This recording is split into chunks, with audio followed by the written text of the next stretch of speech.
നമ്മുടെ സമൂഹത്തിൽ നമുക്ക് ചുറ്റും ജീവിക്കുന്ന, വേദനിക്കുന്ന, നിരാലംബരും രോഗികളുമായ സഹോദരങ്ങളിലേക്ക് നന്മയുടെ കരം നീട്ടുവാൻ, ശമരയാൻ ഞങ്ങൾ ഒരുക്കുകയാണ്. പങ്കുവയ്ക്കുന്ന ക്രൈസ്തവ സ്നേഹത്തിൻ്റെ ഈ മഹനീയ സാക്ഷ്യാനുഭവത്തിലേക്ക് ഏവർക്കും സ്വാഗതം.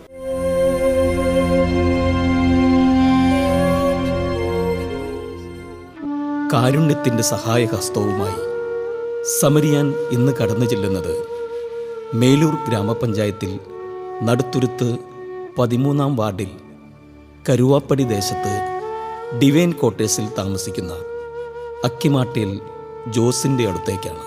എൻ്റെ പേര് ജോസ് AV എന്നാണ്. ഞാൻ കണ്ണൂർ സ്വദേശിയാണ്. വളരെ വർഷങ്ങൾക്ക് മുമ്പ് തന്നെ പോട്ടയെപ്പറ്റി കേട്ടിരുന്നു. പോട്ടയാശ്രമത്തിൽ നിത്യ പ്രാർത്ഥനകളും ധ്യാനങ്ങളും ഒക്കെ നടക്കുന്നതായിട്ട് കേട്ടിരുന്നു.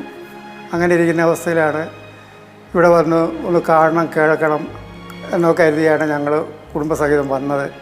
വന്നു കഴിഞ്ഞപ്പോൾ ഞങ്ങൾ വന്ന് അന്ന് തന്നെ കാറ്റും മഴയായി തന്നെ, കാരണം അവിടുന്ന് പോട്ടയിൽ ധ്യാനിക്കാൻ കൂടുതൽ ആളുകൾ ഉണ്ടാവുകയും ചെയ്തുകൊണ്ട് അവിടെ താമസ സൗകര്യം ഇല്ലായിരുന്നതുകൊണ്ട് ആ സമയത്താണ് ഡിവൈൻ എന്ന സ്ഥാപനം അവിടെ തുടങ്ങിയത്. എല്ലാ ദിവസവും ധ്യാനം തുടങ്ങിയിട്ടില്ല, ആഴ്ചയിൽ 1-2 ദിവസങ്ങളൊക്കെ ആയിരുന്നു തുടങ്ങിയിട്ടുള്ളൂ, പൂർണ്ണമായി തുടങ്ങിയിട്ടുമില്ലായിരുന്നു. അപ്പോൾ ഇവിടുത്തെ ഈ അസൗകര്യം കാരണം അവിടെ പോട്ടയിൽ താമസിക്കാൻ വന്ന ധ്യാനക്കാരെ കൂടി ഈ ഡിവൈനിലേക്ക് വിട്ടു. ഞാൻ അങ്ങ് ഉൾപ്പെടെ ഡിവൈനിൽ നിന്നാണ് രാവിലെ പോട്ടയിലേക്ക് ധ്യാനിക്കാൻ പോയിക്കൊണ്ടിരുന്നത്. അത് ക്രമേണ ഡിവൈൻ ധ്യാന കേന്ദ്രം വളരെ പെട്ടെന്ന് തന്നെ വികസിച്ച് വളർന്ന് 10,000-കണക്കിന് ആളുകൾ ആഴ്ചയിൽ ധ്യാനിക്കാൻ വന്ന് തുടങ്ങി. അതോടൊപ്പം ഞാനും അതിൻ്റെ ഒരു ഭാഗമായി മറ്റ് സ്ഥലങ്ങളിൽ നിന്ന്, ഞങ്ങളുടെ നാട്ടിൽ നിന്ന് വരുന്ന ധ്യാനക്കാരെ ഈ പോട്ടയിലേക്ക്, ഈ ഡിവൈൻ ധ്യാന കേന്ദ്രത്തിലേക്ക് ധ്യാനിക്കാൻ കൊണ്ടുവരാനായി ഞങ്ങൾ വാഹനം സ്പെഷ്യലായിട്ടെടുത്ത് അതിൽ ഞായറാഴ്ച വൈകുന്നേരം കൊണ്ടുവന്ന് വിടുകയും വെള്ളിയാഴ്ച, അന്ന് ശനിയാഴ്ചയാണ് ധ്യാനം കഴിയുന്നത്, ശനിയാഴ്ച രാവിലെ വന്ന് കൊണ്ടുപോവുകയും ചെയ്യുന്നത്. അങ്ങനെ ഒരു ശുശ്രൂഷയിലേക്ക് കടന്നു. പിന്നീട് കുറച്ച് കാലത്തിനു ശേഷം കുട്ടികളൊക്കെ അല്പസ്വല്പം വളർന്ന് സ്കൂളിലൊക്കെ പോകാൻ തുടങ്ങി കഴിഞ്ഞപ്പോൾ ഞാനും ഡിവൈനിലേക്ക് വന്നിട്ട് മറ്റ് ചില്ലറ ശുശ്രൂഷകളിലേക്കൊക്കെ ചേർന്നു. ടൈലറിംഗ് ആയിരുന്നു എൻ്റെ ജോലി. ഞാൻ ടൈലറിംഗ് സെക്ഷൻ ഉണ്ടായിരുന്നുകൊണ്ട് അവിടെ ടൈലറിങ്ങിന് ചേർന്നു കൂടി. അതിനുശേഷം അവിടുത്തെ ഒഴിവനുസരിച്ച് സെക്യൂരിറ്റി ആയിട്ട് കുറച്ച് കാലം നിന്നു. അതിനുശേഷം നമ്മുടെ ധ്യാന ഹാളിൽ, ഓഡിറ്റോറിയത്തിൽ ധ്യാനക്കാരെ ശുശ്രൂഷിക്കാൻ അവർക്ക് വേണ്ട സൗകര്യങ്ങൾ ചെയ്തു കൊടുക്കാനും ഒക്കെ ആയിട്ട് അങ്ങനെ അങ്ങ് നിന്നു. പിന്നീട് നമ്മുടെ കെയർ സെൻറ്റർ, ശാന്തിപുരത്തുള്ള കെയർ സെൻറ്റർ, മാനസിക രോഗികളെ താമസിപ്പിച്ചിരിക്കുന്ന സ്ഥലത്ത് അവരുടെ ഡ്രസ്സുകൾ തയ്ച്ചു കൊടുക്കാനും അവരുടെ സെക്യൂരിറ്റി ആവശ്യങ്ങൾക്കൊക്കെ ആയിട്ട് പോയിരുന്നു. അങ്ങനെ ഏതാണ്ട് ഒരു 25-26 വർഷമായിട്ട് ഡിവൈൻ ധ്യാന കേന്ദ്രമായിട്ടാണ് ഞങ്ങൾ പ്രവർത്തിച്ചുകൊണ്ടിരിക്കുന്നത്.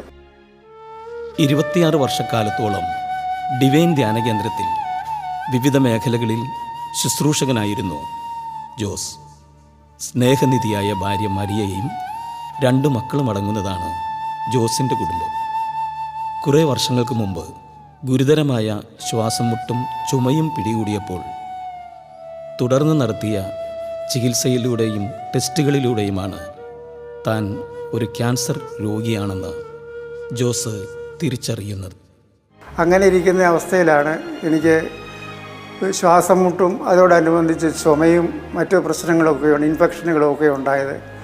അങ്ങനെ അതറിഞ്ഞ് ഡോക്ടറെ കാണാൻ ചെന്നപ്പോൾ ഡോക്ടർ മറ്റൊരു സ്ഥലത്തേക്ക്, ചാലക്കുടി സെൻറ്റ് ജെയിംസിൽ നിന്നും അങ്കമാൽ ലിറ്റിൽ ഫ്ലവറിലേക്ക് ശുപാർശ ചെയ്തു.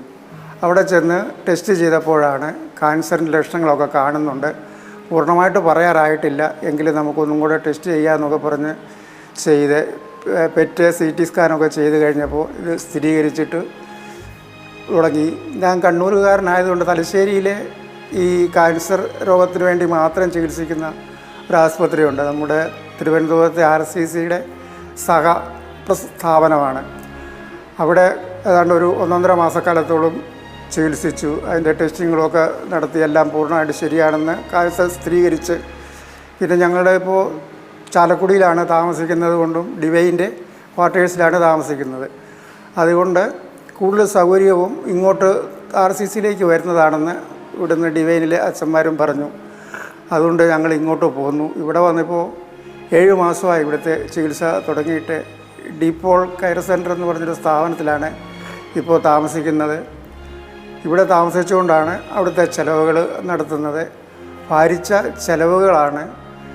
കീമോതെറാപ്പി ചെയ്യണം, അതോടൊപ്പം തന്നെ ഡയാലിസിസ്, അങ്ങനെയുള്ള പല ചികിത്സാ ടെസ്റ്റുകളുമുണ്ട്, അതിൻ്റെ ചികിത്സാ നൂതന മാർഗങ്ങളുമുണ്ട്. ഇതിനെല്ലാം ഭാരിച്ച ചിലവുകളാണ് ഇതിനു വേണ്ടി വരുന്നത്.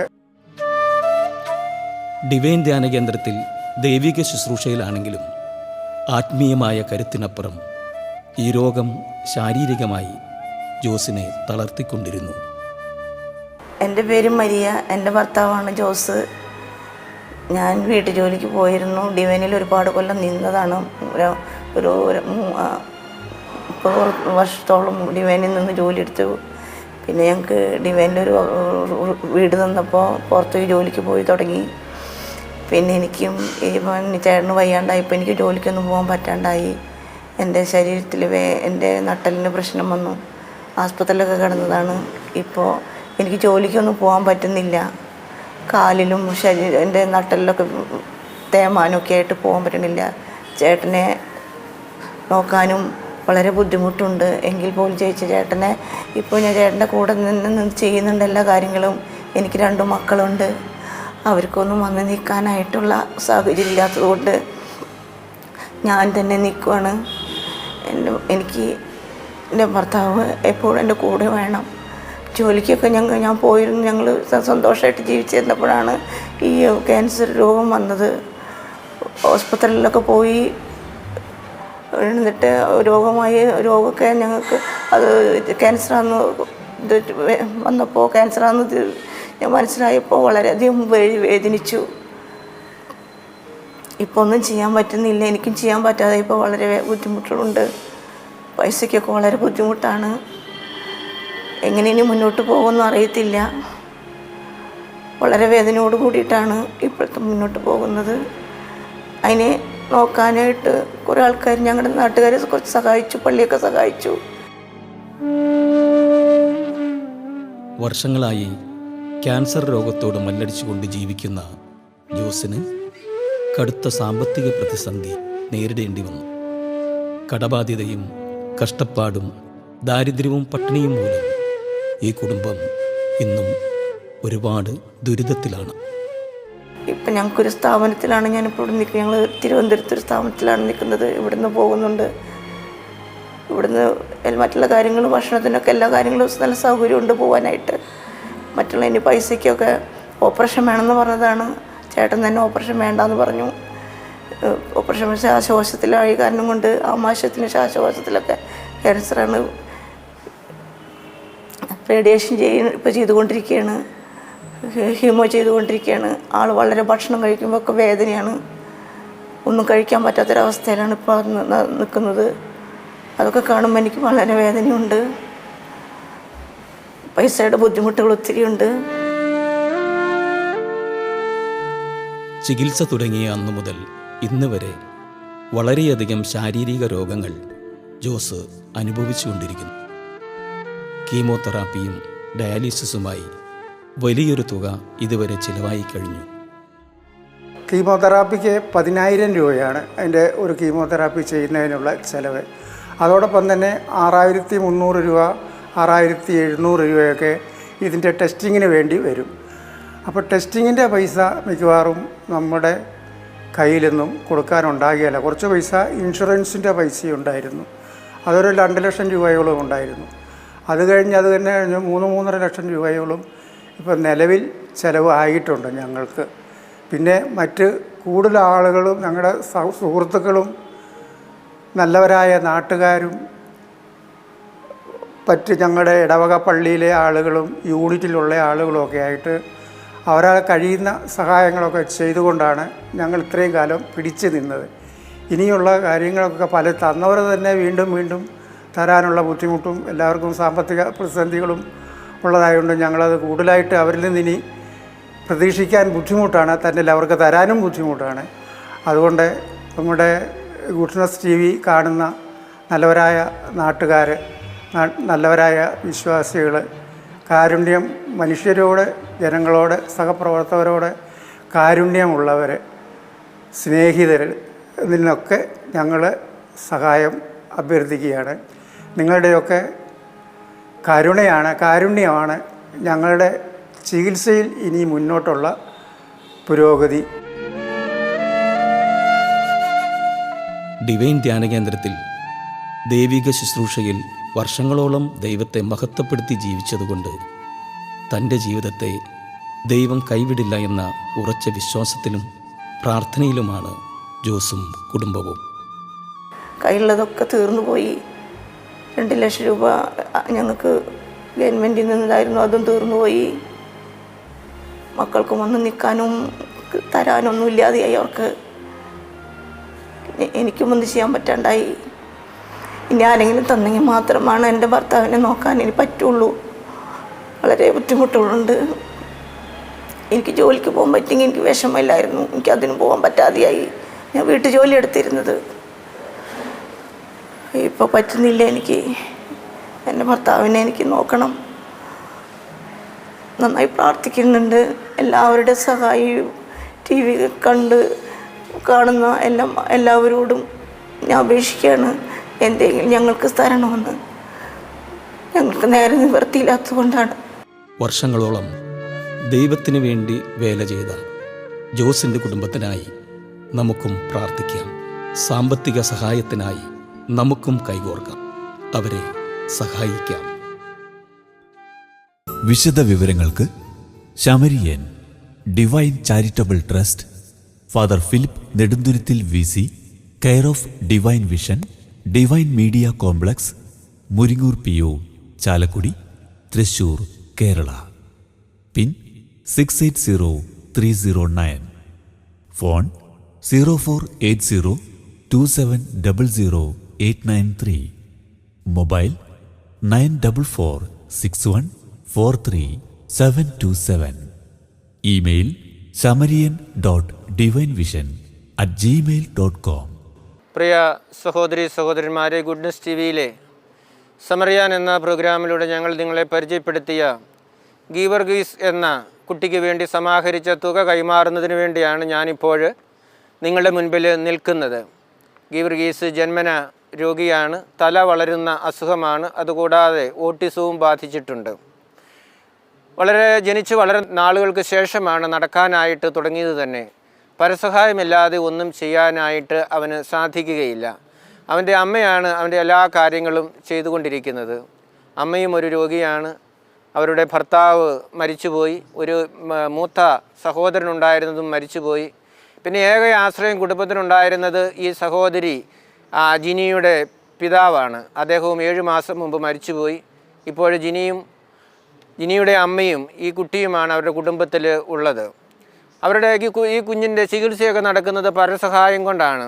ജിനിക്ക് ഈ കുഞ്ഞിനെ ഇട്ടിട്ട് ജോലിക്ക് പോകാനോ പണം സമ്പാദിക്കാനോ സാധിക്കുന്നില്ല. മറ്റുള്ളവരുടെ സഹായം കൊണ്ടാണ് ഈ കുഞ്ഞിൻ്റെ കാര്യങ്ങളും അവരുടെ കുടുംബകാര്യങ്ങളെല്ലാം നടന്നു പോകുന്നത്. ഈ വാകത്താനത്താണ്, കോട്ടയം ജില്ലയിലെ വാകത്താനത്താണ് അവരുടെ വീട്. ഈ അവസരത്തിലാണ് ഇവരെക്കുറിച്ച് അറിയുവാനും ഗുഡ്നസ് TVയിലൂടെ അവരെ പ്രേക്ഷകർക്ക് പരിചയപ്പെടുത്തുവാനും ഞങ്ങളിടയായത്. ഗുഡ്നസ് TVയുടെ നല്ലവരായ പ്രേക്ഷകർ നിർലോഭമായിട്ട് ഉദാരമായിട്ട് സഹകരിച്ചതിൻ്റെ ഭാഗമായിട്ട് 1,48,000 രൂപ സമാഹരിക്കുവാനും കൊടുക്കുവാനും ഇപ്പോൾ സാധിക്കുകയാണ്. ഈ അവസരത്തിൽ ഗുഡ്നസ് TVയുടെ എല്ലാ നല്ല പ്രേക്ഷകരെയും അനുസ്മരിച്ചുകൊണ്ട് ഗുഡ്നസ് TVയുടെ പേരിൽ അവർക്കെല്ലാവർക്കും നന്ദി പറഞ്ഞുകൊണ്ട് ഈ തുക ഞാനിപ്പോൾ ജിനിക്ക് കൈമാറുകയാണ്.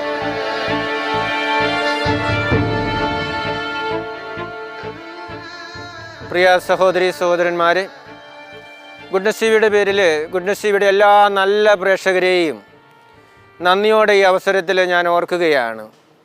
നിങ്ങളൊരു പക്ഷേ 500 രൂപ 1000 രൂപയൊക്കെ വെച്ചായിരിക്കാം തന്നത്.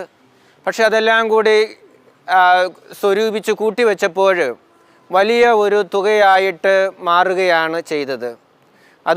അതുവഴിയായിട്ട് ഈ ഗീവർഗീസിൻ്റെ ചികിത്സയ്ക്കും മറ്റു കാര്യങ്ങൾക്കുമൊക്കെ ചിലവഴിക്കുന്നതിനായിട്ട് കൊടുക്കുന്നതിനായിട്ട് നമുക്ക് സാധിച്ചു. ഗുഡ്നസ് ടി വിക്ക് സംഭാവന ചെയ്യുന്നവർ വലിയ ധനികരോ സാമ്പത്തികമായിട്ട് ഉയർന്ന നിലയിലുള്ള ആളുകളോ ഒന്നുമല്ല. നിർധനരും കൂലിക്കാരും അന്നത്തെ അപ്പത്തിന് വേണ്ടി അധ്വാനിക്കുന്ന ആളുകളുമൊക്കെയാണ്. കഴിഞ്ഞ ദിവസം ഒരു സഹോദരൻ എന്നെ വിളിച്ചിട്ട് പറഞ്ഞു, അച്ഛാ, ഞാൻ ഒരു തുക നൽകാനായിട്ട് ആഗ്രഹിക്കുന്നു. എൻ്റെ 4 ദിവസത്തെ കൂലിയാണ്, 6×4 2400 രൂപ ഞാനിപ്പോൾ ഗുഡ്നസ് ടി വിക്ക് വേണ്ടി അയക്കുകയാണ്. അച്ഛനത് ആരോടും പറയരുത്. ഞാൻ തന്നതായിട്ടോ ഞാൻ കൊടുക്കുന്നതായിട്ടോ ആരും അറിയണ്ട. എനിക്ക് തരാനായിട്ടുണ്ടായിട്ടല്ല, പക്ഷേ ഈ മനുഷ്യരുടെയൊക്കെ ദുഃഖങ്ങളും വേദനകളും കാണുമ്പോൾ എനിക്ക് അവരെ സഹായിക്കാതിരിക്കാൻ സാധിക്കുന്നില്ല. എന്നെക്കൊണ്ട് സാധിക്കുന്ന ഒരു ചെറിയ തുക കൊടുക്കാമെന്ന് കരുതിയാണ് ഞാൻ അങ്ങനെ ചെയ്യുന്നത് എന്ന്.